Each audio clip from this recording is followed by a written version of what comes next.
Oi, gente, bem-vindos à nossa segunda aula de gramática e o tema de hoje a gente vai falar sobre verbos. Na verdade, eu vou explicar tudo o que já está dentro do material teórico para vocês, que foi enviado na quarta-feira, está no Drive, junto com os exercícios e o gabarito dos exercícios estão aqui na descrição do vídeo. Lembrando que qualquer dúvida que vocês tiverem sobre o conteúdo, me mandem no WhatsApp que eu respondo para vocês, tá bom?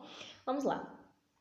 O que são verbos? Primeiro a gente vai começar com a definição do conceito, né? Que a gente está falando de verbos, mas a gente tem que definir o que ele é. Verbos, a gente pode classificar ou pode definir, na verdade, como uma palavra variável, ou seja, uma palavra variável, e que ela vai fazer indicação de ação, estado ou fenômeno da natureza. Por exemplo, choveu ontem à noite.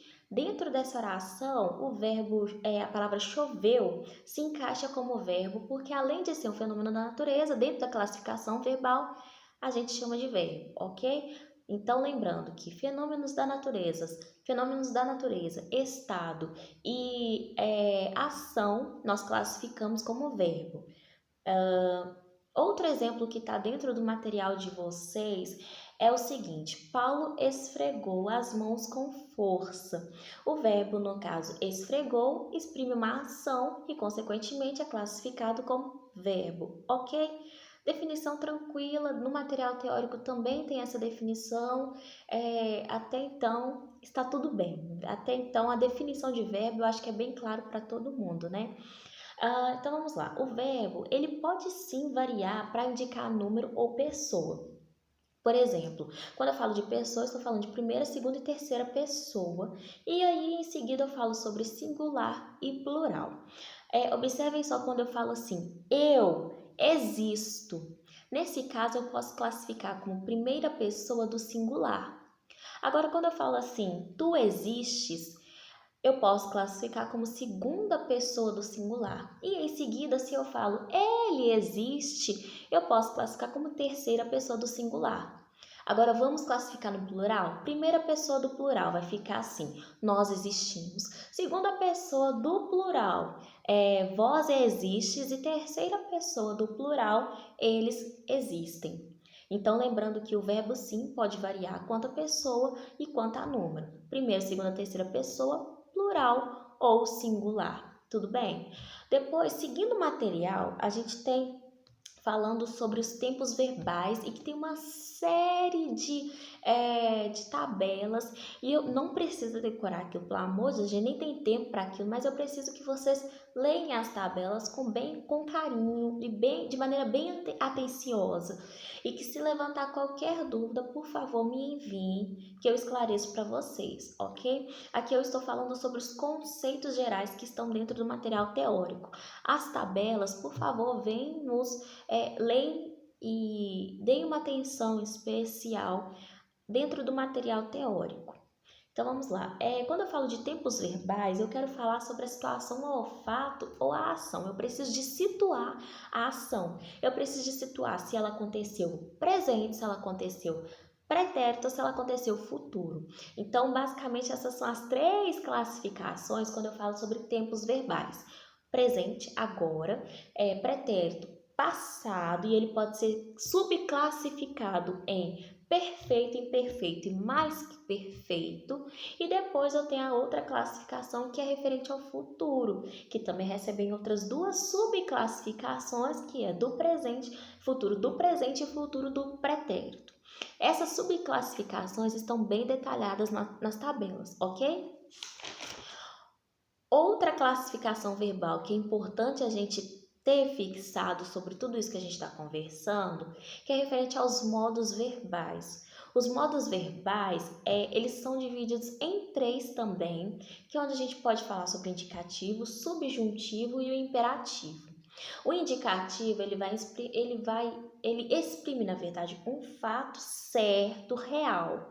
Lembra do dedo indicador que aqui a gente usa para indicar, para apontar, para mostrar algo. Por exemplo, ele canta bem. O verbo canta nessa oração, ele está sendo colocado no modo verbal indicativo.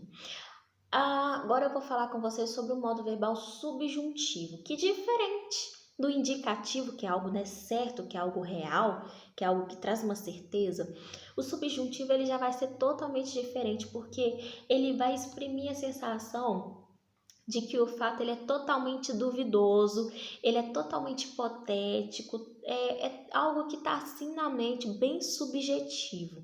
Não é algo que apresenta uma certeza, uma realidade, é algo duvidoso. Por exemplo, talvez ele cante. Então, quando eu falo talvez ele cante, está dando a sensação de algo muito duvidoso e subjetivo. Então, é por isso que recebe essa classificação de subjuntivo, ok? Depois nós temos o imperativo, que vai indicar uma ordem, vai indicar um pedido, até mesmo um conselho. Por exemplo, pega a minha mão. Quando eu falo para você, pega a minha mão, eu estou no modo imperativo, deu um branco aqui. No modo imperativo do verbo, eu estou mostrando para você pegar a minha mão, pega a minha mão, e eu estou num tom imperativo, ou seja, de ordem, para que você pegue a minha mão, ok? Agora eu vou detalhar um pouquinho mais para vocês sobre as formas nominais que o verbo apresenta. Ele vai apresentar 3 formas nominais do verbo. Nós vamos falar sobre o gerúndio, que quando a finalização é ando, endo, indo.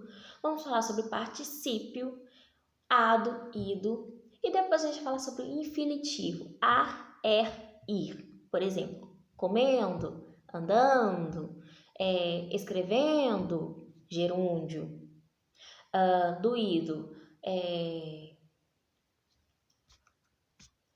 Depois nós temos o particípio com terminações das palavras ado, ido, e em seguida nós temos o infinitivo, que é a forma que a gente encontra as palavras no dicionário, né? Fui bem longe agora, assim.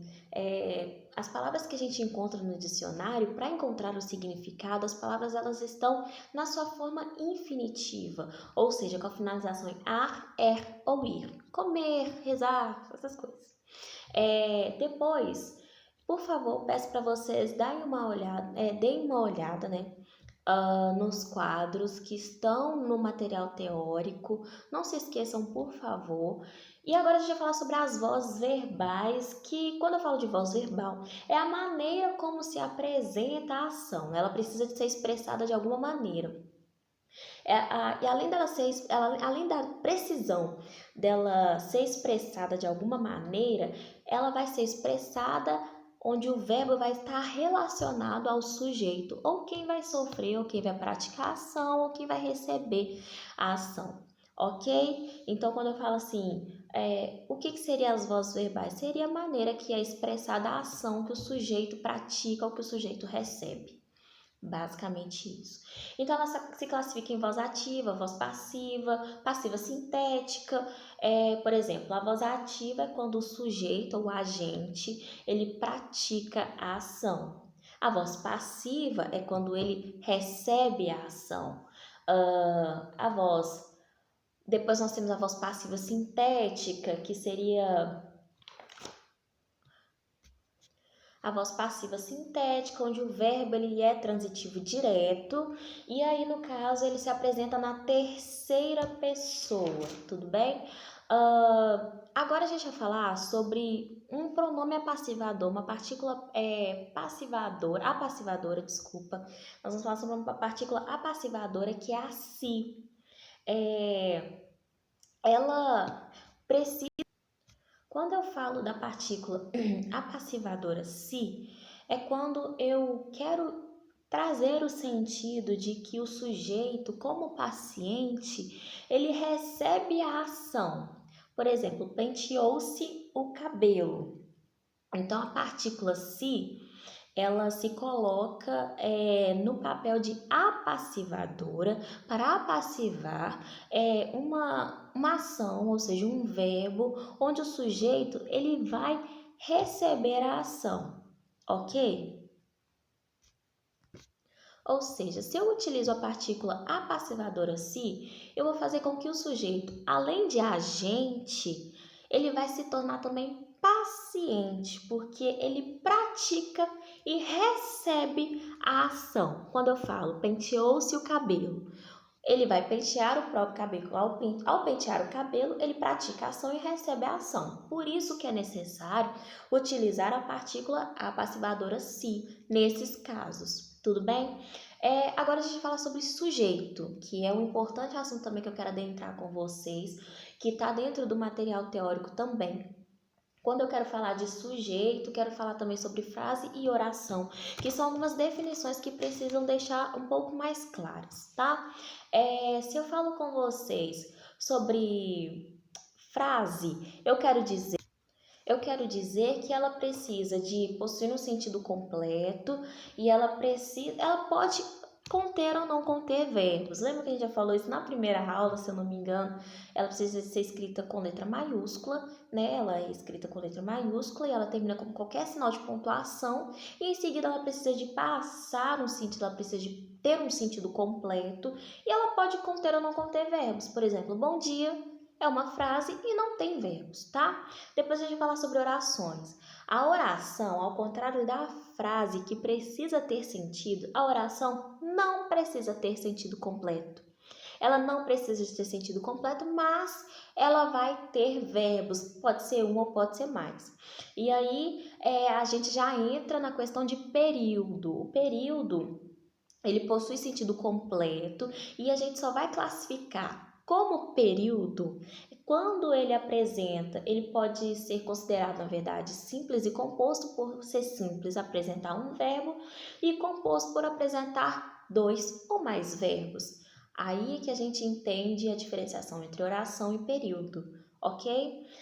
Ou seja, período composto, dois ou mais verbos, período simples, um verbo só, o que nos leva à oração, que não precisa de ter sentido completo, mas ela precisa de ter verbo. É necessário que tenha verbo, ou seja, vai sempre ter verbo para ser considerado oração. Se não tem verbo e tem sentido completo, a gente considera como frase. Tudo bem? Então, basicamente, são esses conceitos que eu quero passar para vocês. No material teórico, vocês terão acesso às tabelas, lembrando que não é necessário decorá-las, porque a gente não tem tempo para isso, mas é preciso que vocês deem uma atenção mais especial para elas. Leem com mais carinho, leem com mais atenção, tá bom? Qualquer dúvida, me enviem pelo WhatsApp e é isso. Façam os exercícios e o gabarito está aqui na descrição do vídeo, tá bom? Muito obrigada e até a próxima!